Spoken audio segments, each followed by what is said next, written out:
अस्सलाम वालेकुम। अच्छा, लास्ट सेशन में हमने वर्क स्पेस को डिस्कस किया था कि वर्क स्पेस क्या होती है, उसकी डायमेंशंस को हम किस तरह से यूज़ करते हैं, साइज़ किस तरह एडजस्ट करते हैं, फ़ाइल सेव किस तरह करते हैं, फॉर्मेट किस तरह से उसे सेव करवाते हैं। तो इस सेशन में हम आपको लेयर्स के बारे में बताएंगे कि हम लेयर्स को किस तरह से यूज़ करते हैं। लेयर्स का पैनल जो है वो हमारे पास यहाँ पर होता है, ये लेयर्स का पैनल है। इस टाइम यहाँ पर कोई भी ऑप्शन जो है वो एक्टिव नहीं है क्योंकि अभी हमने कोई वर्क स्पेस ही क्रिएट नहीं किया हुआ। जब हम वर्क स्पेस क्रिएट करेंगे तो ये ऑप्शंस भी इनेबल हो जाएंगे। और वर्क स्पेस क्रिएट करने का तरीका मैंने आपको लास्ट सेशन में भी बताया था, तो हम उसी तरह से यहाँ पे वर्क स्पेस जो है वो क्रिएट कर लेंगे।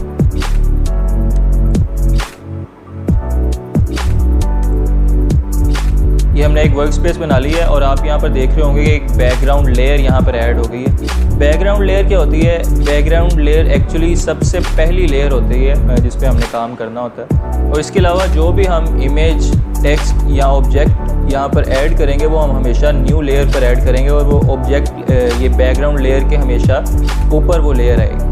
अच्छा, मैं आपको अब समझाने के लिए एक रेक्टेंगल शेप बना दूंगा। वैसे आप जितने भी टूल्स यहाँ देख रहे हैं इन्हें हम डीपली अभी स्टडी करेंगे। मैं आपको बताऊंगा कि इसे किस तरह से हम यूज़ करते हैं, लेकिन फ़िलहाल मैं आपको सिर्फ समझाने के लिए यहाँ पर एक रेक्टेंगल शेप बनाकर दिखाता हूँ। तो देखिए, रेक्टेंगल शेप एक बन गई है ब्लैक कलर की। ये बेसिकली एक ऑब्जेक्ट ही है जो हमने बनाया है और आप वहाँ पर देखेंगे कि लेयर्स में एक बैकग्राउंड लेयर के ऊपर एक लेयर ऐड हो गई है। तो ये जो हमारा ऑब्जेक्ट है ये बैकग्राउंड लेयर के ऊपर ऐड हुआ है। बैकग्राउंड लेयर हमारी वर्क स्पेस है, उसके ऊपर अब ये जो हमने ऑब्जेक्ट ऐड किया है ये एक नई लेयर बना देगा और ये बैकग्राउंड लेयर के ऊपर आएगी। अच्छा, मैं आपको मज़ीद समझाने के लिए यहाँ पे टेक्स्ट टूल होता है, ये देखें टी लिखा हुआ है। यहाँ से मैं कुछ टेक्स्ट ऐड करता हूँ।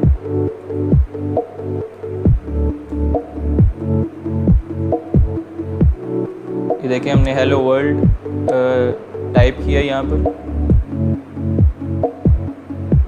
तो आप देखेंगे कि ये एक और लेयर ऐड हो गई है, बिल्कुल उसी तरह जैसे मैंने आपको बताया कि ये बैकग्राउंड लेयर हमारे पास वर्क स्पेस है वो उसी तरह रहेगी और हम जो भी कोई ऑब्जेक्ट ऐड करेंगे वो बैकग्राउंड लेयर के ऊपर आकर ऐड होगा, सेपरेट लेयर।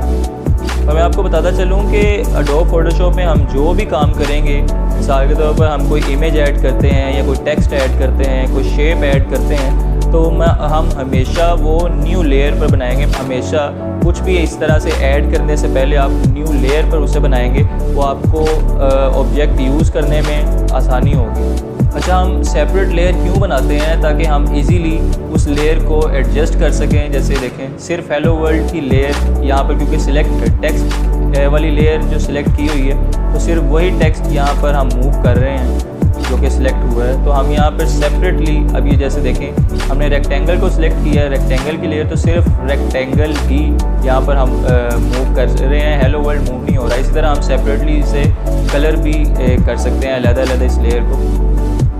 ये देखें, ये हमने कलर इसका जो है वो ग्रे किया और ये कलर कैसे चेंज हुआ है जब हम टूल्स डिस्कस करेंगे वन बाय वन, तो हम आपको उसका भी बता देंगे कि हमने कलर किस तरह चेंज किया। अभी सिर्फ हम आपको समझा रहे हैं कि लेयर्स जो बनाना अलग-अलग वो क्यों ज़रूरी है, ताकि आप इजीली सेपरेटली लेयर को एडजस्ट कर सकें, आपको उसमें किसी किस्म की मुश्किल ना हो। यानी ऐसा ना हो कि आप कलर चेंज कर रहे हैं तो वो पूरी वर्क स्पेस का कलर ही चेंज होता जा रहा है। हमने सेपरेटली इसे लेकर चलना होता है ताकि हम ज़्यादा इजीली अपनी चीज़ों को एडिट कर सकें। अच्छा, अब ये हेलो वर्ल्ड की आप लेयर देख सकते हैं, ये जो टेक्स्ट हमने क्रिएट किया था इसका मैं कलर आपको रेड करके दिखाता हूँ। तो ये कलर हमने किस तरह चेंज किया है ये मैं फिर आपको बताता हूँ कि हम आपको जब टूल्स अभी डिस्कस करेंगे अगले सेशन में, तो मैं आपको बताऊंगा किस तरह से हमने इसे कलर चेंज इसका किया है। फ़िलहाल हम जो आपको बताना चाह रहे हैं वो ये है कि हम इन लेयर्स को एडजस्ट भी कर सकते हैं, मतलब किसी लेयर को हम ऊपर कर सकते हैं और किसी लेयर को हम नीचे लेकर जा सकते हैं। इसी तरह देखें, ये जो हमारे पास लेयर्स हैं उसमें टेक्स्ट की लेयर क्योंकि ऊपर है, तो जो टेक्स्ट आप देखें जो आपको यहाँ पर नज़र आ रहा है वो बॉक्स के ऊपर शो हो रहा है। और अगर ये मैं टेक्स्ट की लेयर को ये देखें नीचे सेट कर दूँगा तो ये देखें आपको बॉक्स ऊपर शो हो रहा है और टेक्स्ट नीचे शो हो रहा है। तो लेयर्स का ये भी एक बेनिफिट है कि हम इसकी अपनी जो ऑब्जेक्ट हम बना रहे हैं उसकी पोजीशन को या उसकी अपीयरेंस को भी अपने मुताबिक चेंज कर सकते हैं। जैसे ये अभी टेक्स्ट मैंने आपको ऊपर करके भी दिखा दी है और लेयर चेंज करने की वजह से बॉक्स भी ऊपर करके दिखा दी है। ये दोबारा मैं आपको देखें, हमने लेयर टेक्स्ट की लेयर जो है वो ऊपर की है, तो देखें दोबारा से हमें टेक्स्ट जो है वो बॉक्स के ऊपर शो हो रहा है। अच्छा, मैं एक और चीज़ आपको बताता चलूँ कि हम जो लेयर्स क्रिएट करते हैं हम उन्हें रीनेम भी कर सकते हैं, अपनी मर्ज़ी का नाम भी दे सकते हैं ताकि हमें याद रहे कि ये लेयर हमने किस चीज़ की बनाई हुई थी। तो उसके लिए हम लेयर के नाम पर जो डबल क्लिक करेंगे तो देखिए उसने हमें ऑप्शन दे दी है रीनेम की। हम यहाँ से अपनी मर्ज़ी का नाम लिख सकते हैं अपनी आसानी के लिए, ताकि बाद में हमें लेयर्स एडिट करने में आसानी हो। मतलब ये भी इस्तेमाल होता है कि अगर आप कोई ऐसा डिज़ाइन बनाते हैं जिसमें आप बहुत से इमेजेस या ऑब्जेक्ट्स ऐड कर लेते हैं तो ऑब्वियसली उसकी लेयर्स भी बहुत ज़्यादा बन जाएंगी। तो ऐसे में आप अपनी लेयर्स को सर्च करने के लिए यहाँ पर ये एक ऑप्शन दी हुई है, देखें यहाँ पर नेम पर आप क्लिक करेंगे तो ये बाय नेम, क्योंकि हमने लेयर्स सेव की होती हैं। तो देखें अभी हमने एक लेयर जो क्रिएट की थी ब्लैक बॉक्स के नाम से, वो नीचे शो होने लग गई।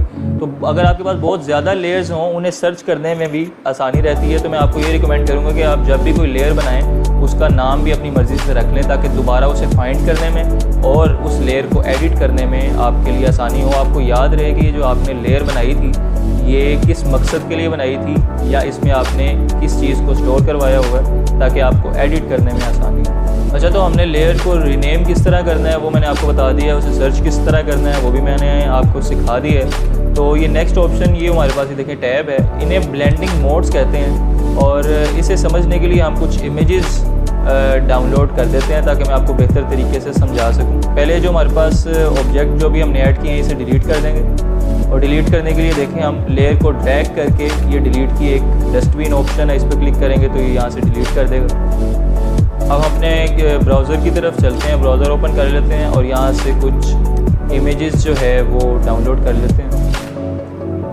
अच्छा, ये एक वेबसाइट है unsplash.com के नाम से, यहाँ से आप फ्री HD इमेजेस जो हैं वो डाउनलोड कर सकते हैं।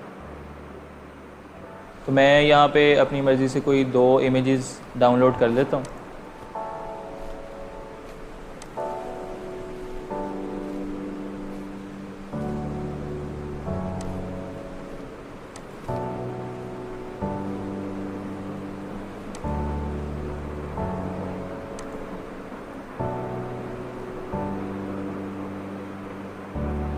अच्छा, दोनों इमेजेस जो हैं हमारी डाउनलोड हो चुकी हैं और अब हम इन दोनों इमेजेस को अपने वर्क स्पेस में एडजस्ट करते हैं जो फ़ोटोशॉप पर है। ये हमारी वर्क स्पेस है और यहाँ पर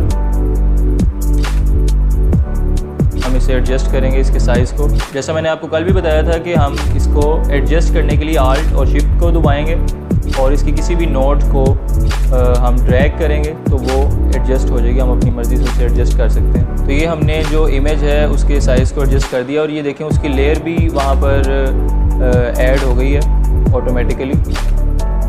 और ये अब हम अपनी दूसरी इमेज को भी ले आएंगे और उसको भी एडजस्ट कर लेंगे। आल्ट और शिफ्ट को दबाएंगे और इसकी एक नोट को ये देखें इक्वली इसका साइज़ जो है, और आप फिर इसे एंटर कर देंगे। एडजस्ट करने के बाद इसे एंटर करेंगे तो ये उसी साइज़ में सेव हो जाएगी। तो अब ये मैं आपको लेके चलता हूँ ब्लेंडिंग मोड्स की तरफ।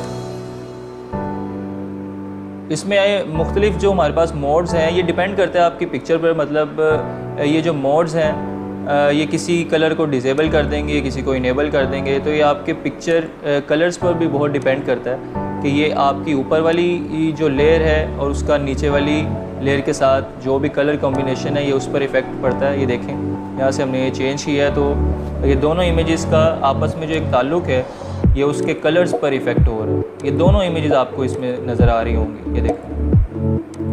तो यहाँ आप ख़ुद भी इसको ज़रा चेक कर सकते हैं और ये हर इमेज पर जो है वो डिफरेंटली आपको रिज़ल्ट शो करेगा, क्योंकि हर जो इमेज है उसके कलर्स हमारे पास डिफरेंट होते हैं। तो ये कलर्स के मुताबिक जो है ये वेरी करता रहेगा। अब मैं इसे जो है दोबारा से नॉर्मल कर देता हूँ। ये हमारे पास उसी हालत में आ गई। अब ये हमारे पास ओपेसिटी है, जैसे कि नाम से ही जाहिर है। इसको ये देखें इसकी ओपेसिटी यहाँ से कम हो जाएगी। जो लेयर हमने सिलेक्ट की होगी उसकी ओपेसिटी यहाँ से हम कम कर सकते हैं तो ये ज़रा ट्रांसपेरेंट होना शुरू हो जाएगा। इसी तरह ये हमारे पास इस साथ फिल का ऑप्शन भी शो हो रहा है। तो ये भी लेयर्स में एक तरह से ओपेसिटी की तरह ही काम करता है। हम इसके थ्रू अपीयरेंस जो है वो इसकी कम ज़्यादा कर सकते हैं। अच्छा, इसके बाद ये हमारे पास लॉक की ऑप्शंस कुछ हैं। यहाँ से अगर हम इसे लॉक ऑल कर देंगे तो हमारी जो सिलेक्टेड लेयर है, ये देखें अभी ये मूव कर रही है। और ये जो हमारी सिलेक्टेड लेयर है, अगर हम इसे लॉक कर देंगे तो उसके बाद ये देखें ये मूव भी नहीं करेगी। आप इस पर कुछ पेंट भी नहीं कर सकते, इसका साइज़ भी नहीं चेंज कर सकेंगे, कुछ भी नहीं कर सकेंगे। तो ये लॉक से ही रिलेटेड कुछ और भी ऑप्शंस साथ दी गई हैं, तो वो भी आप चेक कर सकते हैं। वो वैसे इतना हमारे काम में इस्तेमाल नहीं होंगी। तो अब ये मैं लेयर जो है ये डिलीट करने लगा हूँ। जैसा मैंने लास्ट टाइम भी आपको बताया था, ड्रैग करेंगे और हम इसे यहाँ पर ला कर छोड़ देंगे तो ये डिलीट हो जाएगी। इसी तरह न्यू लेयर ऐड करने के लिए नीचे एक ऑप्शन दी होती है ये वाली, इस आइकन पर आप क्लिक करेंगे तो ये न्यू लेयर ऐड कर देगा। और दोबारा से मैं आपको बता दूं कि हम लेयर को रीनेम करने के लिए उस पर डबल क्लिक करेंगे तो ये हम यहाँ से कुछ भी इसका नाम रख लेते हैं। ये बहुत ज़रूरी होता है ताकि आपको हमेशा याद रहे कि इस लेयर पर आपने क्या वर्किंग की है और ये किससे रिलेटेड लेयर। तो हमने एक न्यू लेयर जो है वो अभी ऐड की है। तो ये अभी ब्लैंक है, तो मैं आपको इस पर कुछ पेंट करके दिखा देता हूँ। ये देखें, ये क्योंकि ब्लैंक लेयर है तो ये अभी मैंने इस पर कुछ पेंट किया है। तो अब ये जो हम पेंट कर रहे हैं, याद रहे ये जो पेंट है ये न्यू लेयर पर, जो ब्लैंक लेयर अभी हमने बनाई थी ये वाली, इस पर पेंट हुआ है, नीचे वाली इमेज पर नहीं हो रहा। तो ये फ़ायदा होता है, ये देखें हम सेपरेटली इसे मूव भी कर सकते हैं। ये ब्लैंक लेयर पर एक्चुअली हमने पेंट किया है, ये पीछे वाली इमेज वैसे की वैसे ही। तो ये फ़ायदा होता है लेयर्स का कि आप अपनी पिछली इमेज को या पहले वाली लेयर को एडिट किए बगैर उसमें कुछ न्यू लेयर ऐड करके आप उसमें कुछ एडिट कर सकते हैं। और अगर आप अपनी एग्जिस्टिंग लेयर को की एक न्यू लेयर या कॉपी बनाना चाहते हैं तो आप इसे ड्रैग करके इस आइकन पर ले आएंगे। जहाँ से आप न्यू लेयर बनाते हैं तो ये देखें आपके पास एक और एज इट इज़ लेयर बन जाएगी। तो ये लेयर्स का जो बेसिक यूज़ था या जो बेसिक कॉन्सेप्ट था मैंने आपको समझा दिया। उम्मीद करता हूँ कि आपको समझ भी आई होगी। इस सेशन में हमने सिर्फ लेयर्स को ही डिस्कस करना था।